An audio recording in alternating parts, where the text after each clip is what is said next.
قسم دوم صحبت ما این است که همین دولت ملی با همین آرمان ها با همین جانبازی ها ما ساختیم. امروز داریم همچون آخرین گنج. مثلا اگر شما از این پدر مادر یک مهره است، یک دستبند است، یادگار مونده باشه، میگه به هیچ کس نمیتونم، این آخرین یادگار از پدرم. بنابراین تاجیکستان هم چون آخرین یادگار از اون تمدن و بزرگی هزار ساله های ما. اینا گفتیم که چرا مهم است. اکنون میخوام یک خطری بزرگی را که به این دولت پیش آمده است درباره گپ زنیم به نام خطر گروه‌های افراطگرا. ولی اگر در دو جمله گویم، منظورم این است که ما همه مسلمانیم و تاجیکستان یکی از دولت‌هایی است که 99.5% اهالیش مسلمان است، قریب 99.6. ما همگی از روی این خلاصه کارشناسی حدوداً 50,000 نفر غیر مسلمان داریم در کشور که تا 1% اهالی نمیشد. 1% اهالی ما 100,000 نفر است. اما همه جمعیت‌های غیر تاجیکی که ما از روی اختصاص میدونیم میشناسیم کار داریم، همگی 48-50,000 نفر اعضا دارن پیرو. یعنی که این مردم این کشور قریب 99.5% مسلمان است. بنابراین مبارزه ما، بحث ما با اسلام نیست. مبارزه ما با ارزش‌های معنوی، دینی و عرفانی و سنتی و حنفی نیست، بلکه بحث این است که با در نتیجه جهالت، در نتیجه تبلیغات خارجی، برنامه‌های بیرونی، بعضی از جوانان ما را که از دایره فرهنگ و تمدن و تربیت ملی بیرون مونده باشد با افکار افراطی کشیدن. افکار افراطی یعنی دانش کم، دانش انحرافی درباره دین، یک تعصب جاهلانه خشن که میخواد رو اول خودش جاری کند، به سر دیگران جاری کند، زندگی آزادی مردم رو تهدید کند. ما نمی گروه افراطگرایی جمعیت رو میگیم که از حساب همین آدما تأسیس میشد. وگرنه ما اینجا علمای عزیز هستن 4,000 اتحادیه دینی حاضر داریم، یعنی مسجدها قریب 80 اتحادیه دینی غیر مسلمانی داریم.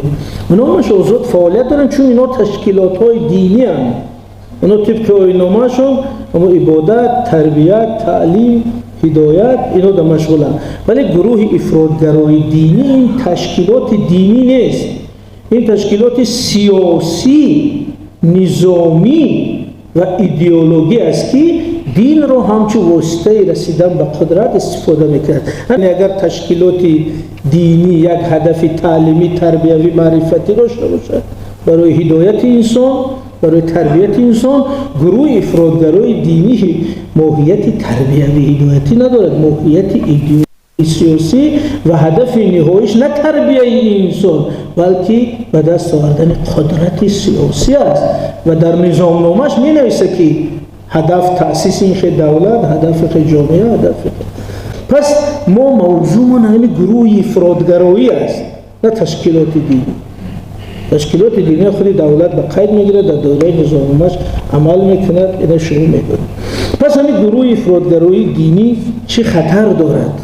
یک بینش عنعنوی است که همین گروه افراطگرایی چه خطر دارد. میگن که به ترتیبات جمعیتی خطر دارد. ممکن میاد کسی رو میکشد، کجا رو میترکاند، کسی رو تحقیر میکند، تهدید میکند. این یک تصوری عنعنوی هست، این درست است ولی این کامل نیست. از این رو من میخواستم چون موضوع دولتداری ملی است کلانتر نگاه کنیم که همین گروه افراطگرای دینی به دولت، به ملت، به ارزش‌های ملی ما چگونه تهدید دارد. خطر رقم 1 به استقلالیت سیاسی و دولتداری و موجودیت دولت ملی ماست. خطر رقم 1. فکر نکنید میگم ایستگاه همه کفانه دولت میسته، خیلی نیست. گروه‌های افراطگرای معاصر پیش از همه به موجودیت دولت ملی ما، به موجودیت استقلال سیاسی ما خطر دارن. چرا؟ چونکی اگر شما نمین نظامنامه داعش، القاعده، حزب تحریر، دیگر گروه ها را بینید، در همین اولش مقصدی تأسیسی همین تشکیلات تأسیس خلافت جهانی، تأسیس خلافت منطقه اسلامی. حتی این ما از خودمون نمیگیم، در نظامنامه هاشون، در اعلامیه هاشون اومده است و همین داعش که تشکیلات نسبتاً با تکنولوژی حاضره زیادتر کار میکنه، حتی در سامانش خریطه دولت آیندهش رو کشیده است. نشان داده است که من دولت آینده اسلامی ما در او نه نام تاجیکستان است، نه نام ازبکستان است، نه نام یگان دولت ملی دیگر است. او تاجیکستان ما را همچه یک دهه دوردست خلافت خود در نظر گرفته است. نمیگه که اونا همش نصف میشن، اونا میشن حدود خلافت ما. پس خود یعنی ایده به معنای این است که تاجیکستان همچه دولت مستقل ملی با اومدن این گروه ها زیر خطر است. از این وقتی میگیم که خطر به خودی دولت داری ملی دارد، خطر به استقلال سیاسی ما دارد، این یک گپی بسیار اساسناک است از روی نظامنامه و هدفهای اعلام شده. حال اعلام نشده شاید ما نمیگیم. بنابراین وقتی که ما یک گروه افراطی را به قید نمیگیریم، اگر اون نظامنامه‌اش پیشنهاد کند که من فعالیت کنم در تاجیکستان، ما میگیم که بند اولش میخوام تأسیس خلافت جهانی. پس میگیم برادر عزیز، همین هدف آیین ناموی شما با موجودیت دولت ملی ما سازگار نیست.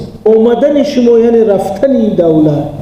برای همین ما چقدر شما را به قید میگیریم و برای چی کنستیتوسیون میگه که حزب و گروه های سیاسی تنها در دایره کنستیتوسیون جمهوری تاجیکستان، این به معنای این است که پیش از همه دولت ملی جمهوری تاجیکستان را اعتراف میکنی، بعد او دیگه هدف ها.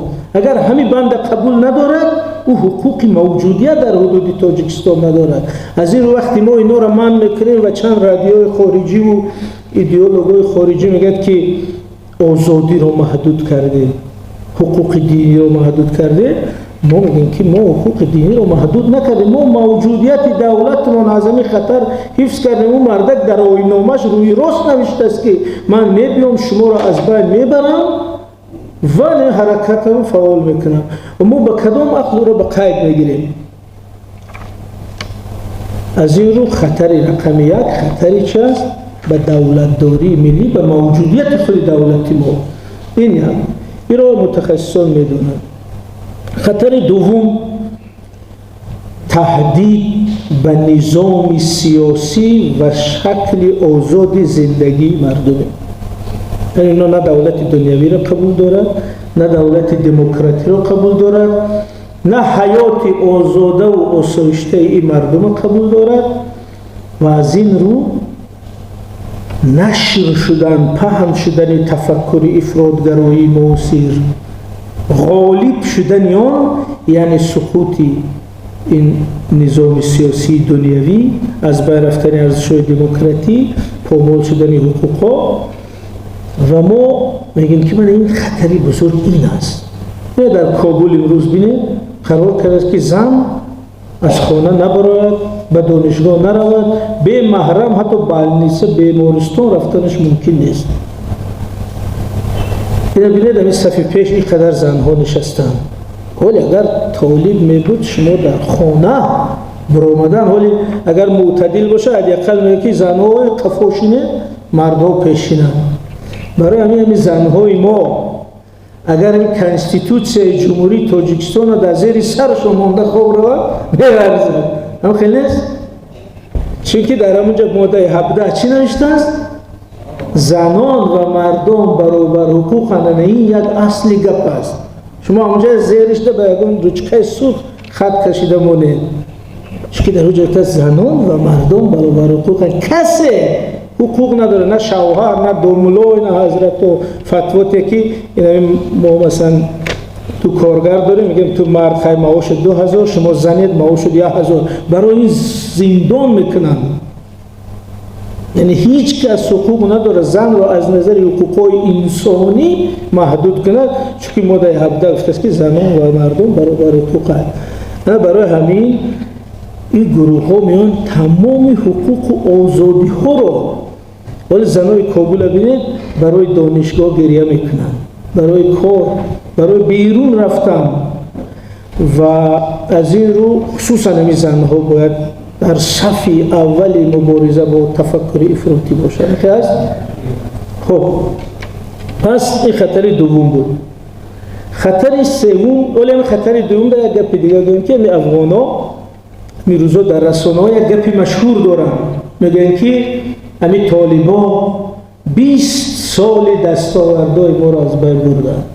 20 سال ما دموکراسی ساختیم، حقوق زن ساختیم، علم ساختیم، مکتب، معارف، همه مردم قریب مکتب رو شد. افغانستان قریب یک کشوری آزاده معاصری با سواد میشد اگر 20 سال دیگه دوام میکرد. مگر که این طالبان 20 ساله مهنت ما را هیچ کردن، نال کردن. ولی اگر در این سرزمین خدای نکرده این تفکر حاکم شود، من میگم 100 ساله دستاوردی ما هیچ میشه. این 100 سال ما صاحب دولت شدیم، همچون ملتی معاصر شکل گرفته، حقوق زن، حقوق مرد و آزادی را عادی‌ترین حقوق‌های انسانی که در اونجا نیست ما تطبیق کردیم. ما بعضی مسائل اجتماعی داریم ولی از نظری همچون دولتی معاصر بدن ما در این تمام جهان اسلام یکی از دولت‌های معاصرترینیم. این مسئله اجتماعی یک مسئله خاص است که بتواند گذرد، بتواند موقتی باشه. از این رو اگر این گروه ها آمد نه تنها 20 ساله، 100 ساله مهنتی که برای به این روز رسیدن یعنی ملت که همشه یک ملتی متمدن شدنی تاجیکان کرده شد از بین میره. خطر سوم دیار رودکی ذکری همین بسیار مهم است، این است که اینا به ارزش‌های ملی ما تهدیدن. ارزش‌های ملی یعنی تاریخ، تمدن، فرهنگ، زبان، نام‌ها، عرف و عادت‌ها، پسیکولوژی، همه چیزی ما در نظر افراطگرا بیگانه محکوم. و اینا ولی بخصوص نسل نو افراطگرا اینا ناسیونالیسم عربی رو بسیار تشویق میکنن و هرچی فارسی، ایرانی، تاجیکی است حکم منفی میدن. از جمله این مبارزه همیشه بود، بحث عرب و عجم همیشه بود. اگر شما دارید در تاریخ ما این خود رودکی، اسدی، توسی، فردوسی کسایی هستند که برای دوباره احیا شدن این ملت بسیار تلاش کردند، دوباره از حالت زیر تأثیر فرهنگ عربی تاجیک شدن، مستقل شدن ما بسیار تلاش کردن. اما در همینجا در پنجکند همین گپ گفتن بسیار ضرور است که همین رودکی یکی از کسانی است که همین مفهوم را در مقابلی همون هجوم و تسلط فرهنگ و قدرت عربی استقلال دادن زبان و فکر و اندیشه تاجیکی را در تمدن ما جاری کرده است. ولی فردوسی این محصول فعالیت رودکی است. چرا ما رودکی را خیلی جدی نمیگیریم؟ گوه چون که ما همگی کمتر از 1% آثار رودکی را داریم. این اگر همین شعر رودکی 100,000 گفته است، شعر او را برشمردم 13 را 100,000. اگر به کمترین تفسیر کتی معناش میشه که 13 بار شمردم 100,000 شد. ولی بعضی مفسران گفتن که 13 را 100,000، 100,000 ضرب 13 1,300,000. اگر همین 100,000 هم گیریم امروز ما حدودا 900 بیت رودکی رو داریم، تمام قریب 1000. یعنی 1% آثار رودکی است و همین قدر است. اگر همه او می بود ممکن چند شو نموده بود، چه آثار در او بود، چه اندیشه هایی بود. و اگر برای چی رودکی میگیم؟ رودکی در همون غزل قصیده بخارا میگه که امروز به هر حال بغداد بخاراست، کجا میری خراسان است پیروزی اونجاست. یعنی این یک اعلامیه سیاسی است. میگه که امروز بخارا پایتخت دولت تاجیکان در برابر بغداد که پایتخت خلافت بود قامت افروخته است. بغداد ما بخارای ماست. میگه دیگه ما به بغداد احتیاج نداریم. امروز به هر حال چی خیلی شرطی، یعنی به هر حال بغداد بخاراست. یعنی بخارا است بغداد ما، مرکز تمدن ما، مرکز قدرت ما. کجا میر خراسان است پیروزی آنجاست. میر خراسان این عنوانی امیرانی سامانی بعد اسماعیلی سامانی است. یعنی وقتی که قسمت ایران و افغانستان هم همش گرفتن میگفتن که میر خراسان.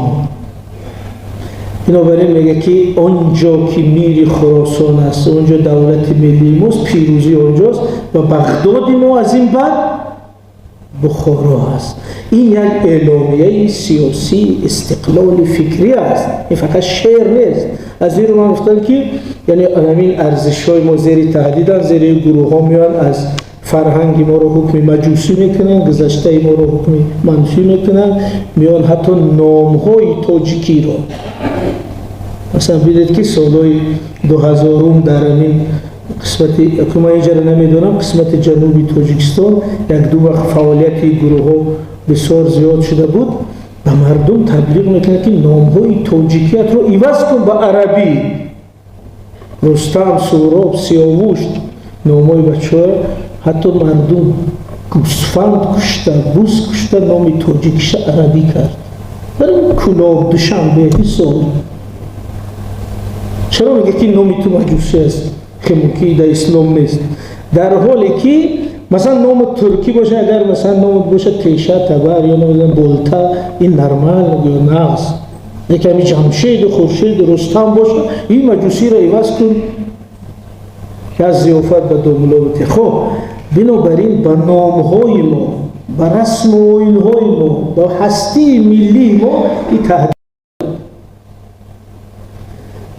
و بینید که من یک لحظه تاریخی رو برای که سخن بقوت باشه تاریخ بگیم.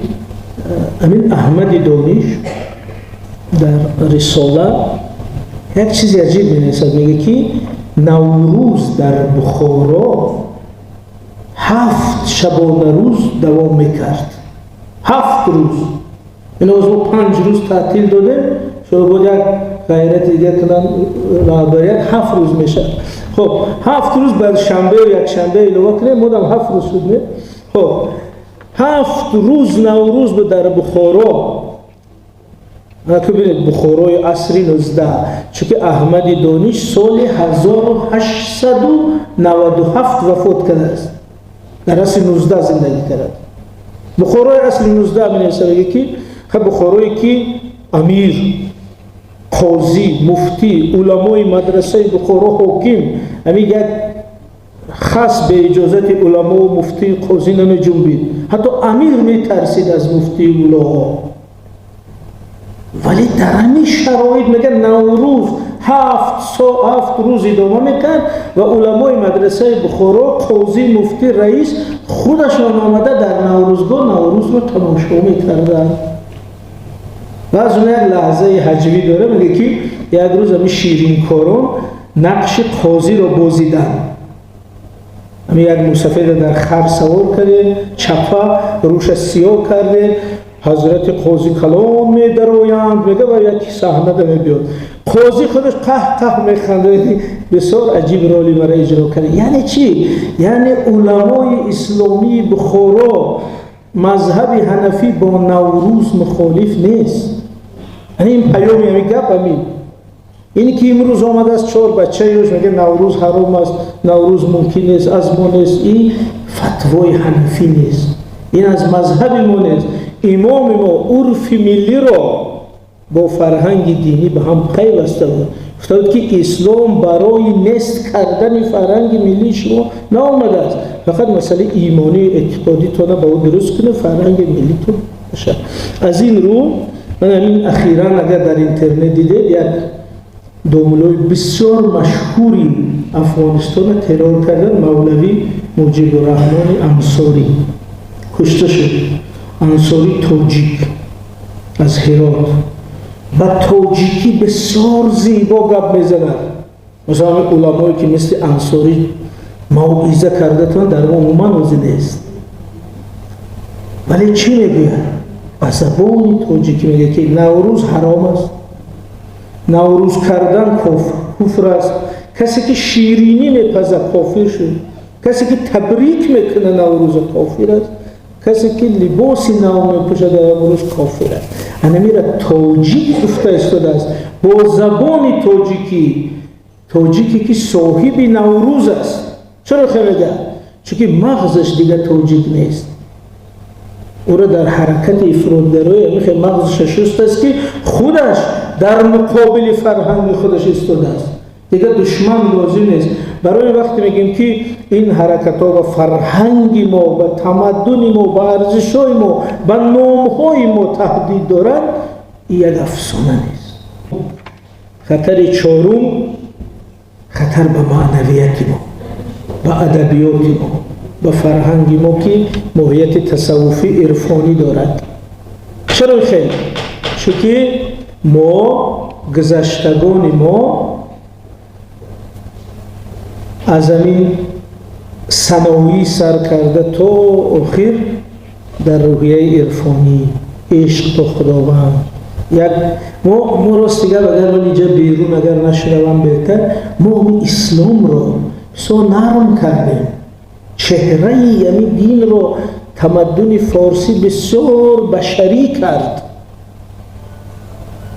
ما به جای شمشیر در متن و علم گذاشتیم، کتاب گذاشتیم، معرفت گذاشتیم. برای همین ادبیات تصوفی ما اساساً تأکیدش روی تربیه انسان و واسطه پاک کردن نفس است. تزکیه نفس میگن. این تزکیه نفس تربیه انسان، جامعه سالم. این مکانیزمی تصوف. ولی گروه افراطگرایی میگن این حکمش تصوف کفر است، تصوف حرام است. همه ادبیات ما در این زمینه آفریده شده است. مولانا، ثانوی، عطار، حافظ، سعدی، جامی، همشون حکم. یعنی در این تلویزیونی اونا که هست بچهای توجیک هم بعضی سوال میتونن، یکیش سوال گفت که امی مولوی خواندن درست است؟ گفت که هرگز نخوانه، او یک گمراه است. این ابنی میگه که او یک گمراه است، او را خواندن کفر است. همین تفکر اگر بیاید در اینجا غالب شود، تمام هستی فرهنگی ما را با یک حکم بیندازد به حاشیه تاریخ. و این ملت چی دارد؟ یعنی ادبیات دارد، بزرگاش است، تربیه است. چرا مردم ما همه افراطگران نمی شود؟ چون همین فرهنگ و معنویت ما را حفظ کرده است. برای همین اگر هم فتوای بیاد در جامعه که اینا همش منافقن یا کافرن یا بدعتن، ما همچون ملت اوریان میشیم، به هیچی میشیم. اون وقت باید زمینه برای افراطگرایی تیار میشه. همه افراطگرا میشه چون در جای خالی. از این رو افراطگرا چرا هدف اساسی قرار دادن معنویات، ادبیات، تاریخ، تربیه، مذهب ما؟ چون این چیز ما را میقپد که افراطگرا نشویم. از این رو اگر این را از بین برن، زمینه برای افراطی شدن ملت فراوان میشه. ببینید ادبیات ما بازم در دیار رودکی لایق ایده بسیار مهم است. ادبیات ما فقط شعر نیست، ادبیات ما جوهر ملی، واسطه حفظ شدن ما همچون ملت است. استاد لایق چی گفتن؟ ایا دیوان حافظم باشی زهر مرگ، یعنی مرگ تاریخی.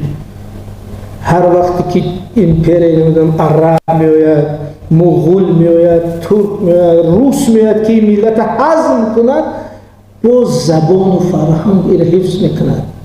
از این رو استاد لایق چی گفتن؟ ایا دیوان حافظم باشی زهر مرگ، ایا دیوان مولانا مرا تو زنده خواهی داشت.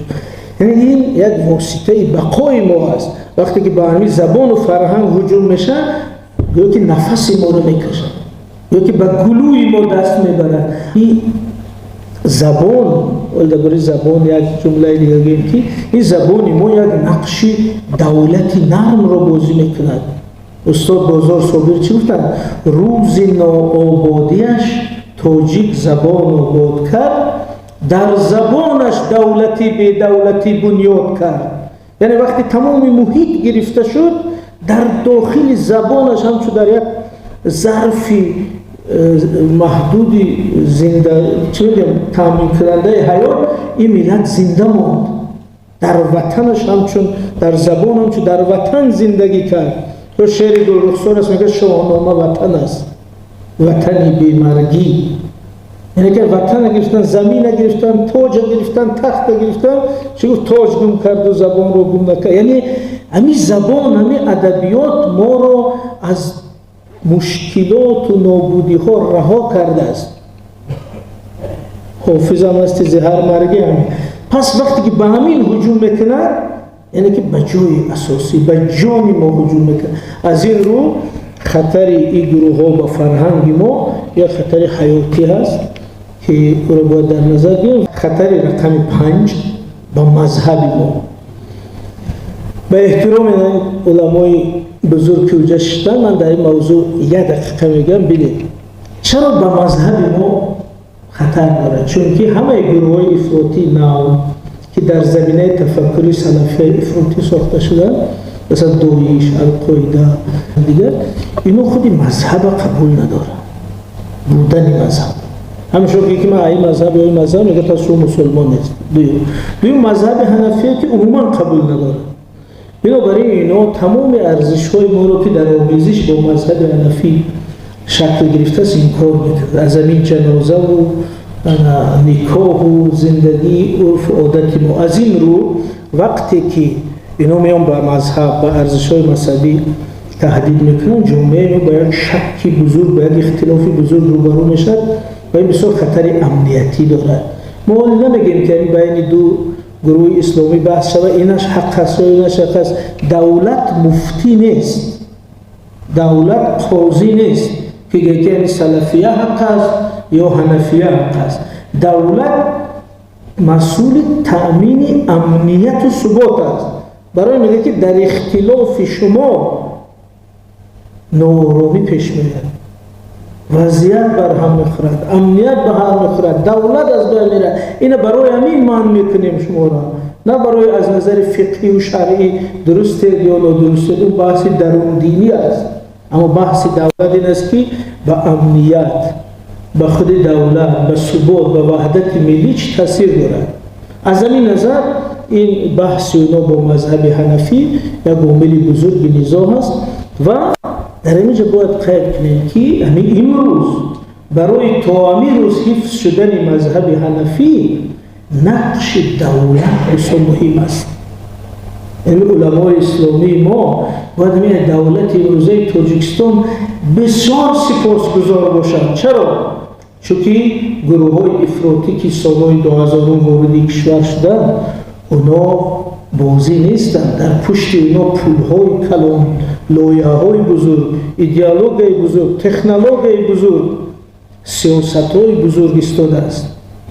این علمای ما با این قدرتی که دارن هیچ وقت مقابل اونا ایستاده نمیتونستن. این دولت تنظیم کرد، پیشگیری کرد که این علما به حضور در مسجد و مذهب حنفی گفته گشتن.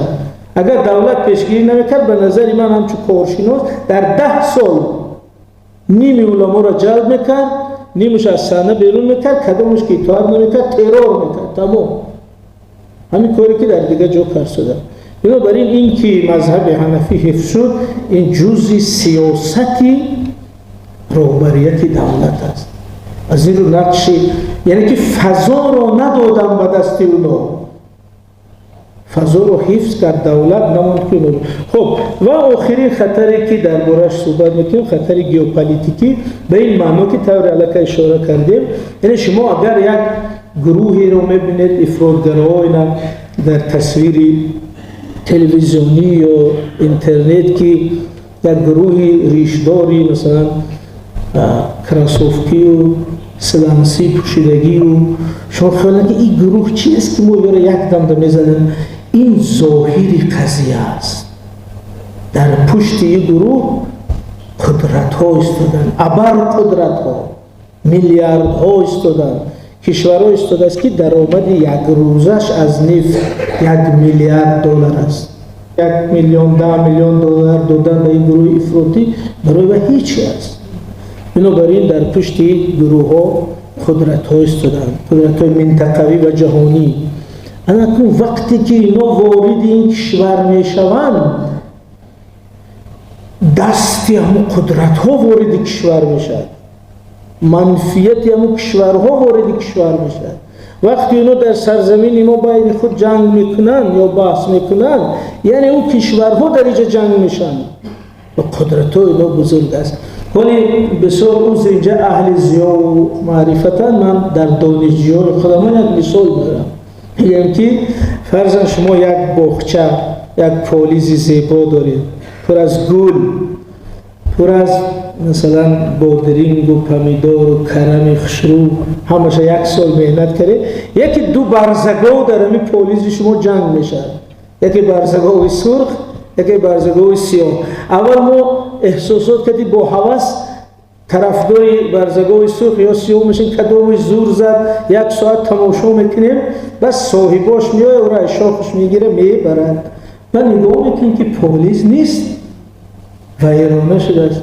ممکن است همین از قضیه گروه افراطگرایی و میاد در زمین ما جنگ خودش میکنه با شعارهای گوناگون. مهم که سرزمین ما نابود میشه. شما سوریه رو بینید، در اخبار نشانه که در شهر حلب آزاد شد، از تروریست آزاد شد.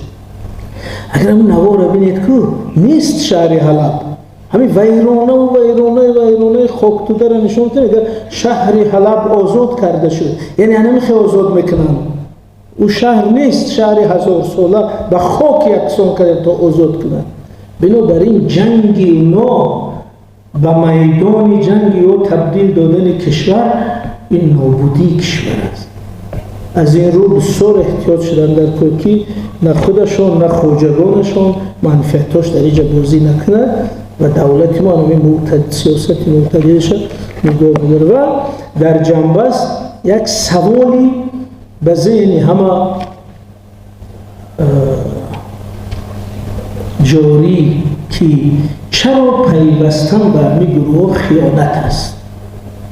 مثلا بیدن در همین اخبار میگن که خیانت کرد به ملت وطن و گروه افراطگری پیوست، چونکه در همین اصطلاح حقوق شناسا خیانت استاتیا دارد یا بند دارد یا تعریف دارد که در کدام حالت خیانت است.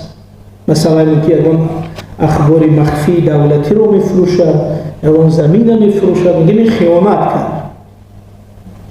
اما چرا اعضای گروه افراطگرا رو اگر زمین هم نفروخته است و چیکار نکرده میگه خیانت کرد؟ چون که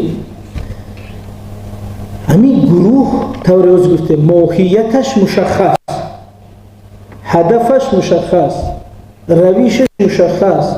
میدونیم که این ضد ملت و دولت ما، ضد وطن ما، ضد آزادی و آسایشتگی ما.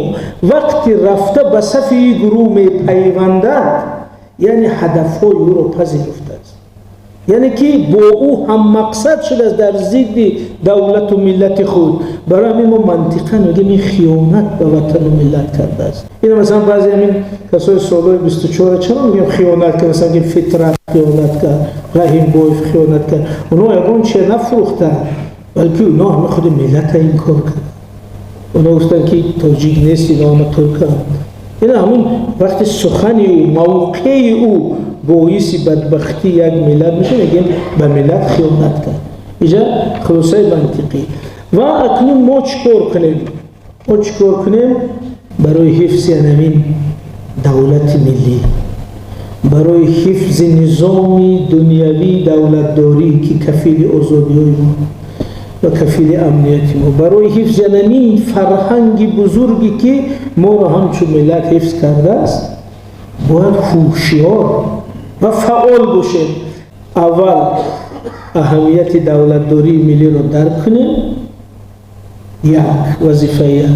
دوم خطری موجوده را احساس کنیم که نیست که اگر بیاید به او دولت، به حکومت، به امنیت خطر دارد.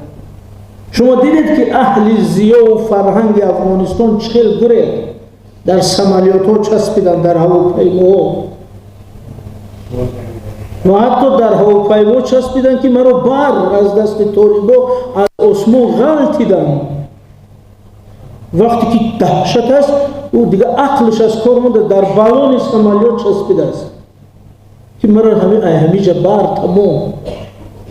همین لحظه رو هر کس در پیش روش باید بیاره که مثلا افراطگرایی پیش از همه به همین اهل زیا، اهل فرهنگ تهدید اساسی داره. از این رو پس همه باید در این صف فعالانه باشه با امیدی که این منطقه بسیار آگاه است، یک روح و قلب تاجیکستان جاست. برای همین این منطقه حتما باید در این مبارزه پیش باشه.